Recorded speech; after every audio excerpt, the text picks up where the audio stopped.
দিনাজপুরের পার্বতীপুর উপজেলার বড়পুকুরিয়া কয়লা খনির 4টি মৌজায় তীব্র ভূকম্পনের ফলে বসতবাড়িতে ফাটল দেখা দিয়েছে। ঝুঁকিতে বসবাস করছেন আশেপাশের অন্তত 10 গ্রামের মানুষ। খনি থেকে ভূগর্ভস্থ কয়লা উত্তোলনের ফলে দিনাজপুরের বড়পুকুরিয়ায় ভূমিধস দেখা দিচ্ছে। স্থানীয়দের অভিযোগ, খনি কর্তৃপক্ষ অধিগ্রহণ এলাকার বাইরে এসে গোপনে কয়লা উত্তোলন করছে। দিনাজপুর থেকে আনিস হোসেন দুলালের তথ্যচিত্র জানাচ্ছেন লিওন আজাদ। দিনাজপুরের বড়পুকুরিয়া কয়লা কর্তৃপক্ষ ও গ্রামবাসীর মধ্যকার সমঝোতা চুক্তি বাস্তবায়ন হয়নি 16 বছরেও। খনিতে কয়লা উত্তোলনের ফলে তীব্র কম্পনে ঘরবাড়ি, রাস্তা, মসজিদ, মন্দির, শিক্ষা প্রতিষ্ঠানে দেখা দিয়েছে ফাটল। সুপেয় পানির সংকটে প্রায় 20,000 মানুষ।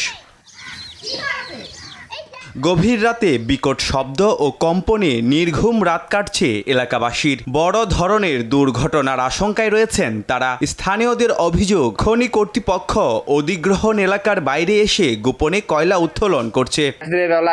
কাঁপুনি সৃষ্টি হয়, বাইরে চলে যাওয়া লাগে। ভূমিকম্প অত কাঁপুনি হয় না, ভয়ে কোথায় যাই। কয়লা উত্তোলনের কারণে যে মসজিদ, নতুন মসজিদটা ফাটন ধরছে, কেন আমরা তারা ক্ষতি করবে? যে বাড়িঘর ফাটাতে, যে ঘরগুলোতে থাকা যাচ্ছে না, আমরা এখন কোথায় যাব?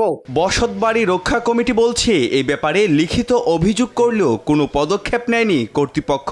অধিকাংশ বলবো না, সব ঘরবাড়ি ফাটল এবং বসবাসের অনুযোগী সৃষ্টি করে ফেলছে। আমরা বারবার এই ব্যাপারে কয়েক দফা চিঠিপত্র দিয়ে জানান দিয়েছি। যে কোনো সময় প্রাকৃতিক ভাবে কোনো বড় ধরনের দুর্যোগ হলে আমাদের গ্রামবাসীর চিহ্ন পর্যন্ত পাওয়া যাবে না। ঘরবাড়ির দেয়াল ফেটে যাওয়ার বিষয়টি ক্ষতিপূরণের জন্য সার্ভে করা হয়েছে বলে জানান এই কর্মকর্তা। সাবসিডিয়ান মনিটরিং অনুযায়ী যেখানে সাবসাইড করবে সেগুলো নিয়ে নতুন করে পরিকল্পনা করতে হবে আমাদের। সরকার যেভাবে সিদ্ধান্ত নিবে সেভাবেই আমাদের কাজ করতে হবে। দুটি সরকারি প্রতিষ্ঠান।